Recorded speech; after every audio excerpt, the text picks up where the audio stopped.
Alright, Math 1, Lesson 4, so 1.4.1, representing constraints. So the first two, determine whether each coordinate listed below is a solution to the given algebraic sentence. So remember, we've got a coordinate which is an x value and a y value. We've got a y value and an x value, so I simply substitute in for the variables their numbers. So instead of y, I put -4 because it's in the y spot. Instead of x, I put -2. And then I simplify. 3 times -2 is -6, minus 2 is -8. Does -4 equal -8? Nope, so not a solution. No. Okay, then I do it for number 2. Same concept. Okay, I've got y is less than or equal to -4x plus 6. So once again, there's my x. So -4 times 1 plus 6 greater than or equal to, there's my y, -3. -4 times 1 is -4 plus 6 is a positive 2. Is -3 less than or equal to positive 2? It's less than, so yes. Okay, that's all that was for those first parts. Okay, now let's go. Given the inequalities, y is greater than 5x minus 8 and y is greater than 3x plus 4, find a point that satisfies both inequalities, meaning it works for both, satisfies neither inequality, so it doesn't work for either, satisfies one but not the other. So, looking at this, we've got y is greater than 5x minus 8, okay, and y is greater than or equal to 3x plus 4. So, on both of these, the y's have to be bigger, don't they, than whatever the x comes out to be. Okay, so let's try, I would probably just plug in one number for both. Okay, we need it to be the same if it's going to satisfy it. Okay, so we go with 1, let's put in 1.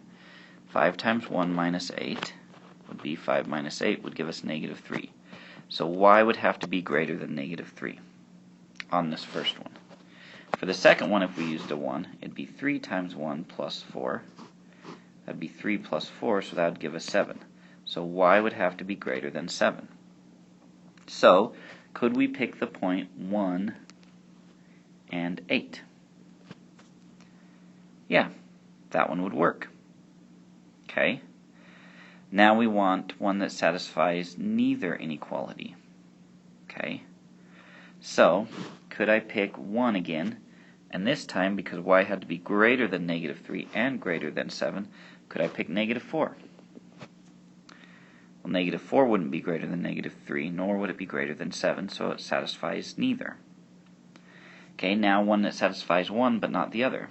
Well, look, here's at -3, here's at 7, so what if I chose for y, I chose 5. Is 5 greater than -3? Yes. Is it greater than 7? No. So I could go 1, 5. So basically pick one x, and then you can decide your y's once you've solved for that. That's probably the easiest way to do it. Alright. Okay, number 4. You pay $12 to get into the fair, plus $3 per ticket for X amount of rides, or tickets. Write an equation to find the total cost of attending the fair. Okay, so our starting amount was 12, right? We make a table. We go into the fair, we don't ride any rides, or we don't get any tickets. That costs us $12. Okay, what if we get one ticket? Well, we're going to have to pay $3 more. That's 15. 2 tickets, $3 more. That's 18, and so on. So X amount of tickets would be, well, there's our growth. There's our starting number. So it would be 12 plus 3 times X. So Y would equal 12 plus 3 times X. It says now write an inequality and solve it to determine the maximum number of tickets you can buy if you have $24 to spend. Okay, so I have 24 to spend, which means I can spend less than 24. So 24 has to be greater than or equal to my equation. Right? I basically said, what if this were 24?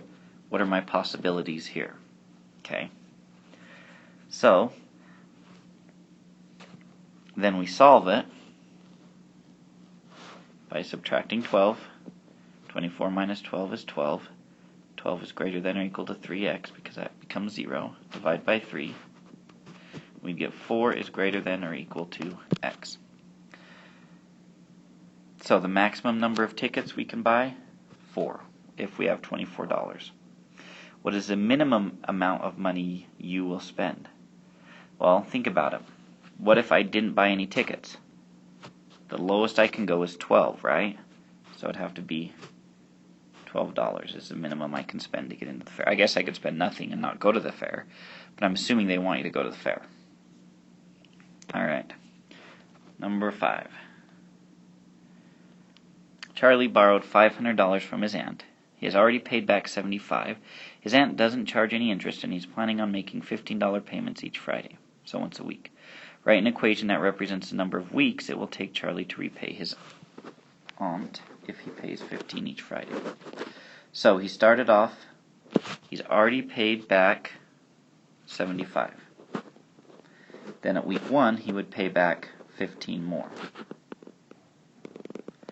Okay, so we'd add that. That would be 80, 90.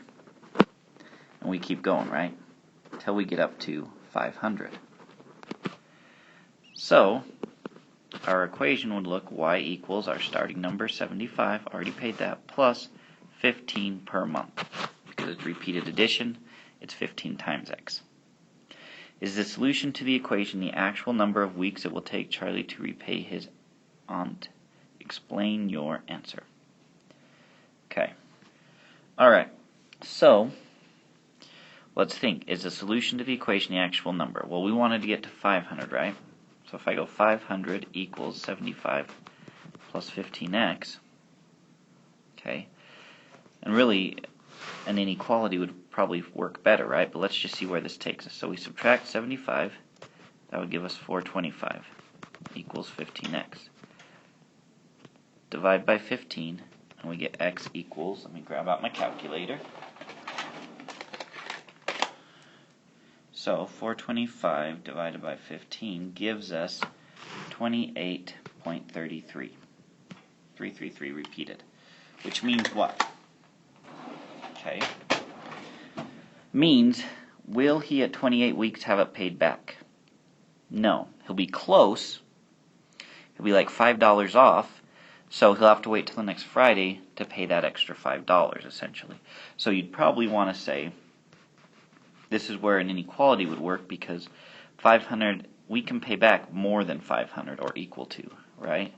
So it'd be this idea that 28 is a 0.3 is as small as we can get, so it's got to be equal to that and greater, or we could just say it's got to be greater than 28. Okay?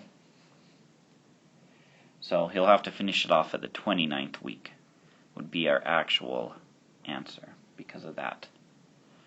Alright. Use the information in each scenario to complete problems 6 through 10. The concession stand at the football game sells cans of soda for 75 cents and bottles of water for $1.25. You have $10. Write an inequality to represent this situation. What can you buy? Okay, now this one's different because now we've got two things, right? We can buy bottles of water, soda for $0.75, or bottles of water for $1.25. Okay, so we've got two things. So let's think about it this way. Let's call bottles of water B and soda S. So, however many cans of soda we buy, we're going to times it by 0.75, right? And whatever amount of bottles of water we buy, we're times it by 1.25. Adding those together, it has to be less than or equal to $10. We can't go over $10, right? Okay, so now what could we buy? So there's our inequality, but let's talk about what would work. Okay, the best way to think through this is think, well, what if we didn't buy any water, just soda? Imagine that we made B 0, right? 0 times 125 would eliminate, we'd be left with this. So we divide by 0.75. Okay. Apparently I shouldn't have put my calculator away. So 10 divided by 0.75 gives us about 13.33333. S is less than or equal to 13. So basically we can buy 13 cans of soda and no pop, or that is soda, and no water. What if we went the opposite way? What if we said no soda, so we made that 0? We'd have 1.25. B is less than or equal to 10. Divide by 1.25, and we'd get 8. So B is less than or equal to 8. So bottles of water, we could buy 8 bottles of water if we didn't buy any soda. So then if we decide to buy some of one and one of others, okay, it can vary. So it's like this, okay, if we have water and soda, when the water is 0, the soda was 13, and then when the soda was 0, the water was 8. So for bottles of water we have between 0 and 8, and for soda between 13 and 0, and they'll fluctuate. So there's a lot of different combinations we can make, which we're not going to worry about doing right now. There we go with that one. Let's take a look at 7. A stained glass artist has a fixed cost of $150. It costs the artist $15 to produce each piece, but each piece sells for $35. The equation C equals 150 plus 15N represents the total cost C for producing N pieces. The total revenue for N pieces is determined by the equation R equals 35N. What constraint is necessary to include when modeling this situation? Well, if we're looking at this variable N, right, would it make sense? It stands for producing N pieces. Okay, can he produce 0 pieces? Yeah, but he won't earn any money, right? So he's probably going to want to have a number that's greater than 0, right? Could he do less than 0, -1? No, that doesn't make sense. You can't make. So he wants something that's greater than 0. He wants to make 1 or more pieces. His constraint is he can't go 0 or lower. Okay, 8. Your dad needs to rent a chainsaw to cut down trees in your yard. The rental company charges $20 plus $6.50 per house to rent the chainsaw. Your dad wants to spend no more than $50. What constraints apply to this situation? What is the maximum number of hours your dad can rent the chainsaw? Well, we know one of the constraints, we can't spend more than 50. Okay, so if we made this an equation, it'd be y equals the 20 charge plus $6.50 per hour, right?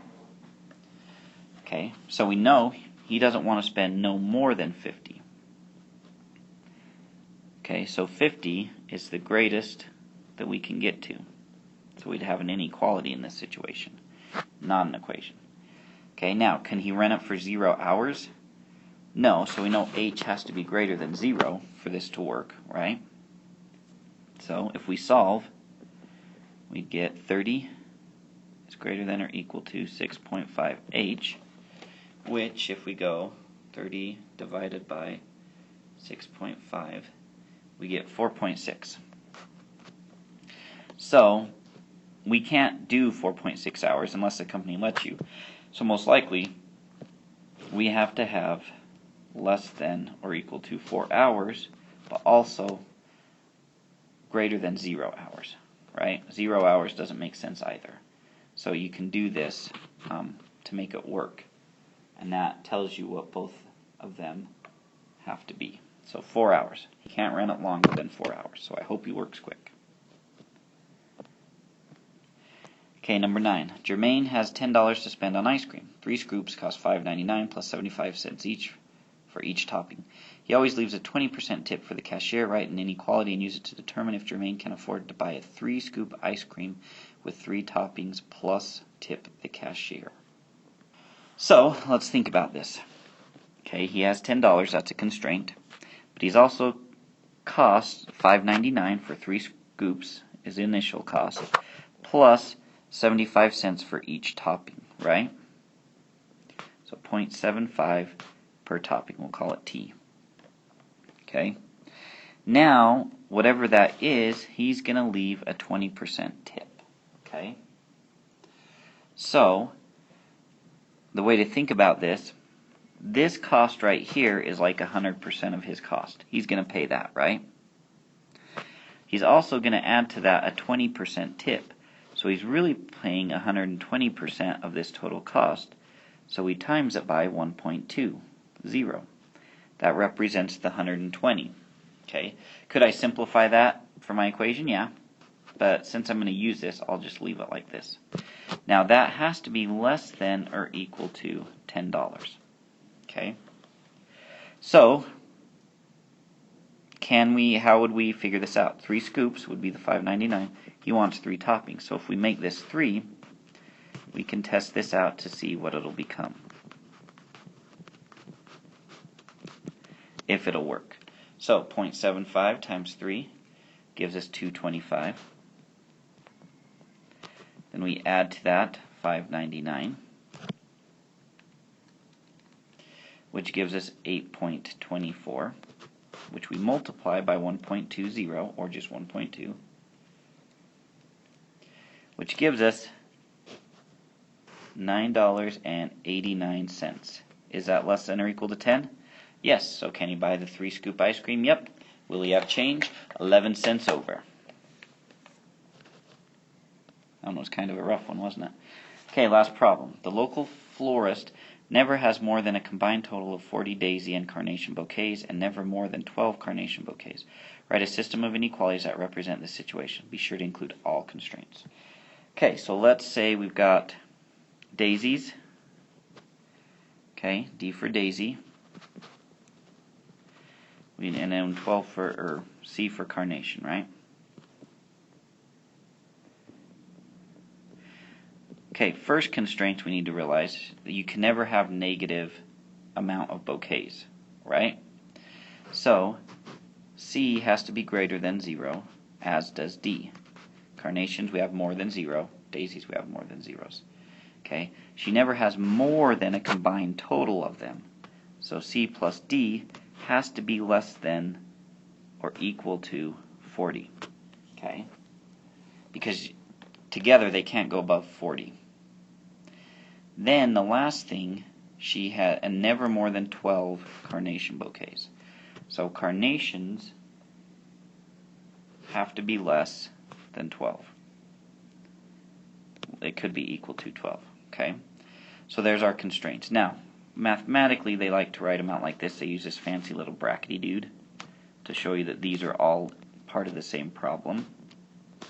And they'll probably use x's and y's, which you could have. But it'd look something like that. That would be all 4 constraints. That would be a system of inequalities, which we could then solve and find out what possibilities she could have. But that's all it wanted to do, so we're done.